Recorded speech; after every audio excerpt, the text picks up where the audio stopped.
সকালের প্রথম সূর্যের আলো যখন ধীরে ধীরে ঘুম ভাঙায় পৃথিবীর, তখন মনে হয় নতুন করে শুরু হচ্ছে জীবনের আরেকটা অধ্যায়।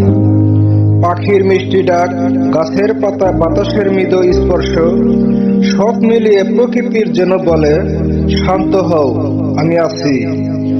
নদীর বয়ে চলা স্রোত কখনো শান্ত, কখনো উত্তাল, ঠিক মানুষের জীবনের মতোই, কখনো সুখ, কখনো দুঃখ। ফুলের রং, তার সুবাস আমাদের শেখায় সুন্দর হতে হলে নিঃশব্দেই ফুটতে হয়। আর যখন নামে বৃষ্টি, মাটির গন্ধে ভরে ওঠে চারপাশ, প্রকৃতির যেন তার ভালোবাসায় ঢেলে দিচ্ছে আমাদের উপর।